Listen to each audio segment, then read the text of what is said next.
வணக்கம் நண்பர்களே. கவிதா அன்புச்செல்வன் தமிழ் ஆடியோ நாவல் சேனலுக்கு உங்களை அன்புடன் வரவேற்கிறேன். நான் ஆடியோ நாவல் உலகத்திற்குள் முதலாக பயணிக்கிறேன். ஏதாவது குற்றம் குறை இருந்தால் பொறுத்தருளுமாறு பணிவன்புடன் கேட்டுக்கொள்கிறேன். நீங்கள் இதுவரை நம் சேனலை சப்ஸ்கிரைப் பண்ணலைன்னா பண்ணிக்கோங்க. அப்போதான் நாம் தொடர்ந்து போடுற ஆடியோவின் நோட்டிஃபிகேஷன் உங்களுக்கு தவறாமல் கிடைக்கும். இன்று நாம் கேட்க போகும் நாவல் எந்தன் வாழ்வில் உந்தன் வாசம், அத்தியாயம் 4. இரவு உதய் வீடு வரும்போது சைது சமையலறையில் குருமா வைத்துவிட்டு சப்பாத்திக்கு தேய்த்து கொண்டிருந்தாள். பெல் சத்தம் கேட்டதும் விளையாடி கொண்டிருந்த ஜனு, அம்மா அப்பா வந்தாச்சு என்று சத்தம் போட்டுக்கொண்டே ஓடிப்போய் கதவு முன்னாடி நின்று கொண்டாள். கதவை திறக்க தெரியாததால் அம்மா அம்மா என்று கூப்பிட்டு கொண்டே இருந்தாள்.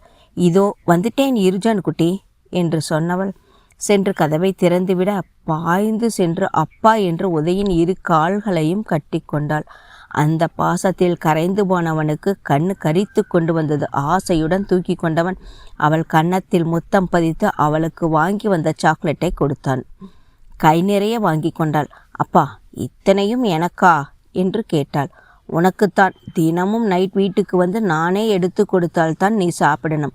உனக்கு எவ்வளவு பிடிச்சிருந்தாலும் நான் எடுத்து கொடுக்காமல் சாப்பிடக்கூடாது, சரியா குட்டி என்றான். சரிங்கப்பா, நீங்கள் எனக்கு எடுத்து கொடுங்க என்றாள். அவர்களின் உரையாடலை கேட்டுக்கொண்டே சப்பாத்தி தேய்த்து எடுத்து கொண்டிருந்தாள் சைது. குழந்தைக்கு சாக்லேட் கொடுத்து அமர வைத்து விட்டு போய் ஃப்ரெஷ் ஆகி வந்தவன் ஜனு அருகில் அமர்ந்து மடியில் தூக்கி வைத்து கொண்டான். ஜனுக்குட்டி, இன்னைக்கு என்ன பண்ணுச்சு என்று அவன் கேட்கவும் அவள் காலையிலிருந்து நடந்ததையெல்லாம் சொன்னவள், நீங்கள் என்ன பண்ணினீங்க என்று திருப்பியும் கேட்டாள். அவன் திருதிருவென்று விழித்தான். இதுவரை தன்னை யாரும் கேட்க விரும்பாத கேள்வியை கேட்டுவிட்டாள். அவன் திணறி போனான். அவனை பற்றி தெரிந்த சைதுவுக்கு அவன் என்ன சொல்வான் என்ற ஆர்வம் மேலோங்க காதை தீட்டி கொண்டிருந்தாள். நாம் குழந்தையிடம் என்ன எதிர்பார்க்கிறோமோ அதில் நாமளும் சரியாக இருக்கணும் என்று நினைத்தவன் அவளுக்கு புரியுதோ இல்லையோ ஆஃபீஸில் நடந்ததையெல்லாம் சொன்னான். கேட்டுக்கொண்டிருந்த சைத்ரா புன்னகைக்க, ஜனுவோ அவள் பாட்டுக்கு சாக்லேட் சாப்பிட்டு கொண்டிருந்தாள். தான் மட்டும் தனியாக சொல்லி கொண்டிருந்தவனுக்கு சிரிப்பும் வர, குட்டிமா நீ என்னை பைத்தியக்காரனாக்கிருவ போல இருக்கே என்று தனக்குள்ளேயே சொல்லி கொண்டான்.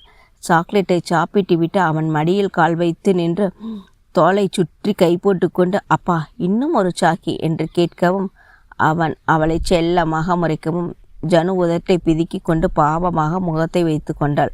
குட்டிமா, நம்ம படம் பார்க்கலாமா என்று சொல்லி போய் டிவியை ஆன் பண்ணி விட்டு வந்து அவள் அருகில் அமர்ந்து கொண்டான்.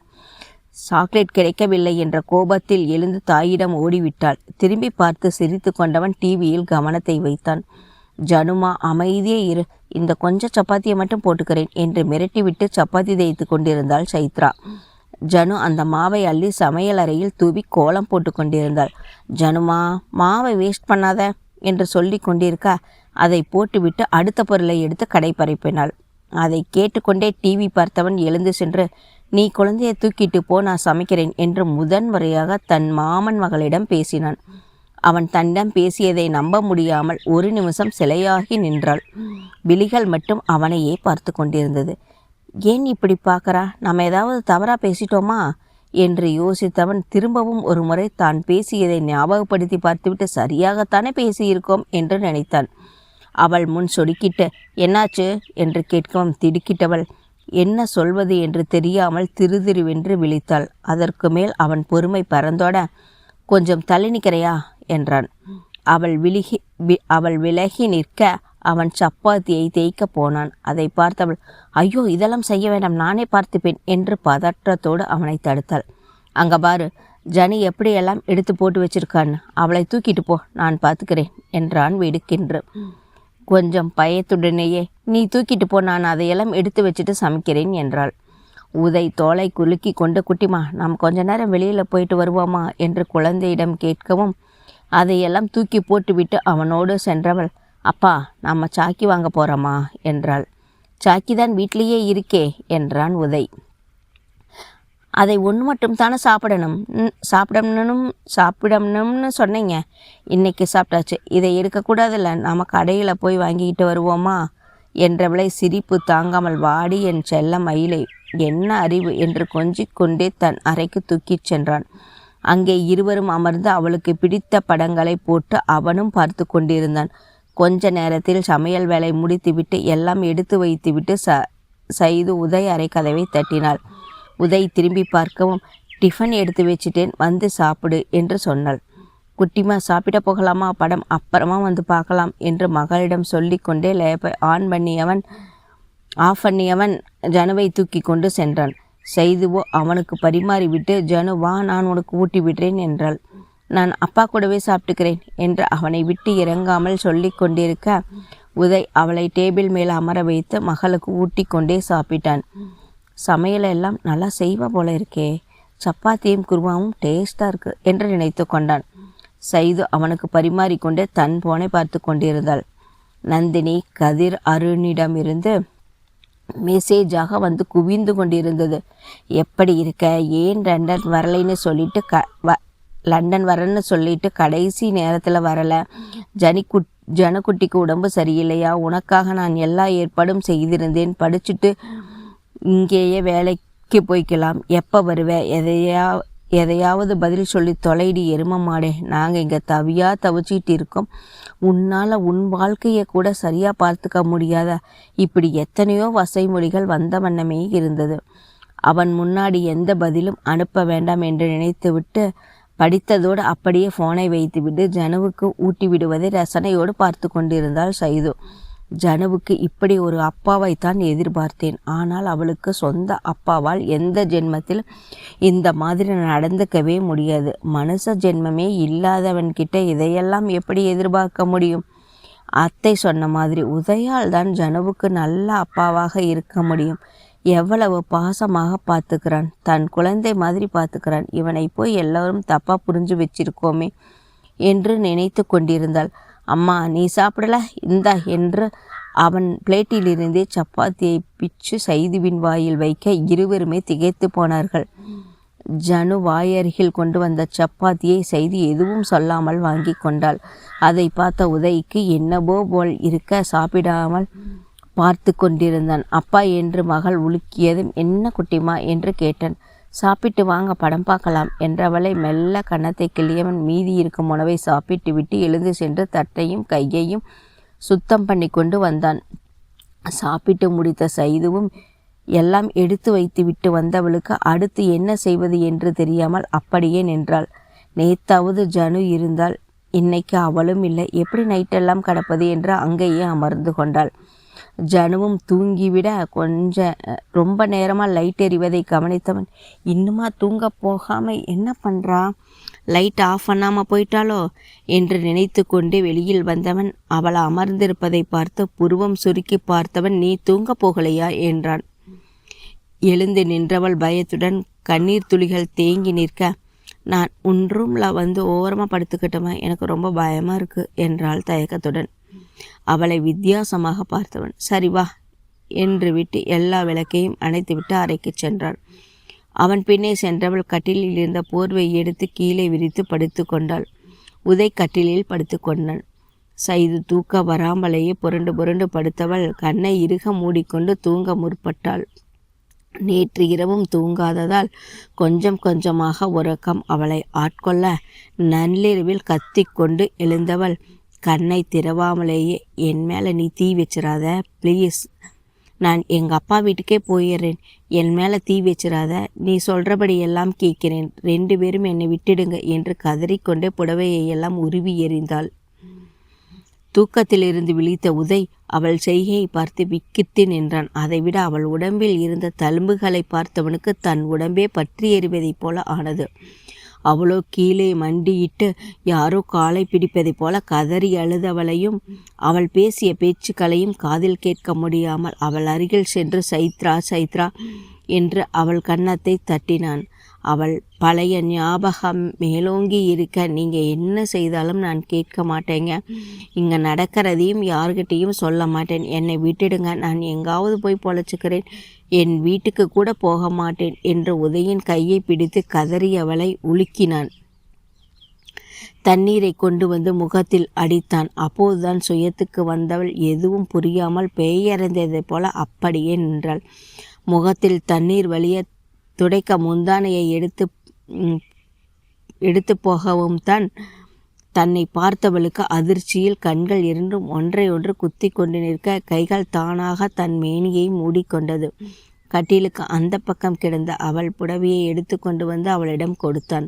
அவள் அதை வாங்கி கொண்டு வெளியே ஓடியவள் தன் மேனியில் சேலையை சுற்றி கொண்டு சோபாவில் சுருண்டு படுத்து தேம்பி தேம்பி அழுதாள். தன் நிலை இப்படி ஆகிருச்சே என்று அவளுக்குள்ளேயே தாழ்வு மனப்பான்மையில் அப்படியே கிடந்தாள். மனைவி புடவை கட்டுவதற்காக கொஞ்ச நேரம் காத்திருந்தவன் வெளியில் வந்து பார்த்தான். சோபாவில் படுத்திருப்பதை பார்த்துவிட்டு இவளுக்கு என்ன நடந்துச்சு, ஏன் உடம்பெல்லாம் இவ்வளவு தழும்பு, ஏதோ ரொம்ப கஷ்டத்தை அனுபவிச்சிருப்பா போல இருக்கு, எப்படி நடந்துச்சு, வீடு நிறைய ஆட்கள் இருக்காங்க, இவள் ஒரு வார்த்தை சொன்னால் தட்டாமல் செய்யும் மாமா, அப்படி இருக்கும்போது அவர்களை மீறி என்ன நடந்திருக்கும் என்று நினைத்து கொண்டே அவள் அருகில் வந்து அமர்ந்தான். சைத்ரா சைத்ரா என்று அழைக்கவும் எழுந்து அமர்ந்தாள். அவள் உடல் நடுங்கிக் கொண்டிருக்க அவனுக்கு பாவமாக இருந்தது. என்னாச்சு, ஏன் இப்படி நடந்துக்கிற, கனவு வந்துச்சா என்றவன் எழுந்து சென்று அவளுக்கு தண்ணீர் கொண்டு வந்து கொடுத்தான். அதை வாங்கியவள் கை டம்ளரை பிடிக்க முடியாமல் நடுங்குவதை பார்த்தவன் அவனை வாயருகே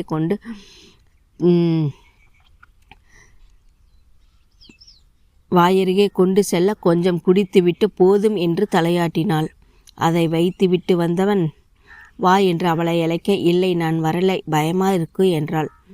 அவள் கையை பிடித்து வா என்று அழுத்தமாக சொல்லி அழைத்து சென்றவன் ஜனுவை ஓரமாக படுக்க வைத்துவிட்டு அவளை படுக்கச் சொன்னான். இல்லை, நான் தூங்கலை, எனக்கு தூக்கம் வரலை, இந்த இடம் பயமாக இருக்கு, என்னை ஊருக்கே கூட்டி போய் விடுறியா, நான் அத்தை மாமா கூடவே இருக்கேன், எங்கேயும் போக மாட்டேன் என்று கதறி அழுதவளை அதற்கு மேல் தாங்க மாட்டாமல் கிட்டே இழுத்து அணைத்து கொண்டான். அவள் அவனிடமிருந்து விலக அவனை பிடித்து தள்ளினாள். இவளிடம் இப்போ எதுவும் கேட்க முடியாது என்று நினைத்தவன், இங்க பார் சைத்ரா, உனக்கு என்ன நடந்திருந்தாலும் அதை என்கிட்ட சொல்லு, உனக்கு என்ன தேவைனாலும் சொல்லு, ஆனால் திரும்ப நம்ம வீட்டுக்கு நான் இல்லாமல் தனியாக அனுப்ப மாட்டேன், நான் போகும்போது கூட வரணும், நான் திரும்பி வரும்போது என்னோடு வந்துவிட வேண்டும் என்றவன் அவளை தட்டி கொடுத்து தலையை வருடி கொடுத்து இதமாக அவளை தன்னோடு இருக்கியதில் அவளுக்கு தேவையான அனைத்து ஆறுதலும் கிடைத்தது போல் அதுவரை அவனிடமிருந்து விலக பார்த்தவள் அப்படியே ஒன்றிப்போனாள். அந்த அணைப்பு, இதம், பாதுகாப்பு, கைக்குள் சிறை இருந்தது எல்லாம் அவளை ஆழ்ந்த தூக்கத்திற்கு இழுத்து செல்ல அப்படியே தூங்கி போனாள். தூங்கியதை அறிந்தவன் அவளை கட்டிலில் படுக்க வைக்க பார்க்க அவன் சட்டையை இருக்க பற்றியிருந்தாள். அவனும் அப்படியே கட்டிலில் படுத்தவன் அவளையும் தூக்கம் கலையாமல் தன்மேலேயே படுக்க வைத்தான். அவனுக்கு உறக்கம் என்பதே மறந்தவனைப் போல அவள் உடலில் இருந்த தழும்புகள் அவன் கண் முன்னால் நின்றது. அது எப்படி தொப்புளை சுற்றிலும் அத்தனை தழும்பு, சிகரெட்டால் சூடு வைத்தது போல வட்டமாக இருக்கு, எப்படி தாங்கிக்கிட்டா, யார் வச்சது, இன்னும் எங்கெல்லாம் இது மாதிரி தழும்பு இருக்கு, இப்படி பல கேள்விகள் அவன் மூளையில் வண்டாக குடைந்து கொண்டிருந்தது. கொஞ்ச நேரம் கூட தூக்கம் வராமல் புரண்டு கொண்டிருந்தாள். ஒரு கட்டத்திற்கு மேல் எழுந்து அமர்ந்தவள் சுற்றிலும் பார்த்துவிட்டு உதயிடம் பார்வை நிலைக்க கொஞ்ச நேரத்துக்கு முன் அவன் முன்னாடி தான் நின்ற கோலம் ஞாபகத்துக்கு வர தலை குனிந்து கொண்டாள். சைத்ரா, தூங்கு, காலையில் பேசிக்கலாம் என்று அவளிடம் சொல்லவும் தூக்கம் வரலை என்றால் அவனும் எழுந்து கட்டிலின் ஓரத்தில் சாய்ந்து அமர்ந்தவன், நாம் கொஞ்ச நேரம் பேசிட்டு இருக்கலாமா என்றான். அவள் திருதிருவென்று விழித்து கொண்டு, இல்லை, எனக்கு தூக்கம் வருது என்று சுருண்டு படுத்து கொண்டாள். அவளுடைய நடவடிக்கைகள் எல்லாம் ஏருக்கு மாறாக நடந்து கொண்டிருந்ததை அறிந்தவனுக்கு குழப்பம்தான் மிஞ்சியது. அதுவரை எந்த உணர்வும் இல்லாதவனுக்கு என் மாமன் பொண்ணை யார் என்ன செய்தாங்க என்ற கோபம் கட்டுக்கடுங்காமல் வந்தது. இதை கூட பார்க்காமல் வீட்டில் அத்தனை பேர் இருந்து என்னத்தை கிழிச்சாங்க.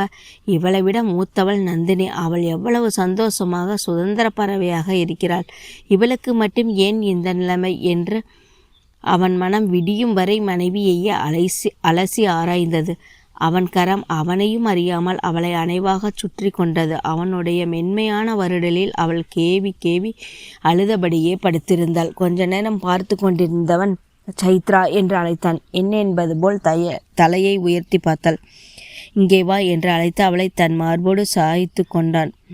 இல்லை, வேண்டாம், நான் கீழேயே படுத்துக்கிறேன் என்று நெளிந்து கொண்டே அவளை முறைத்தவன், பரவாயில்ல, இப்படியே படுத்து தூங்கு என்று அவளை தட்டி கொடுத்து கொண்டே விடிய விடிய அவனுடைய கண்ணை விட்டு மறையாமல் இருந்த அவளுடைய உடல் தழும்புகளை எண்ணி வேதனைப்பட்டு கொண்டிருந்தான் உதய்.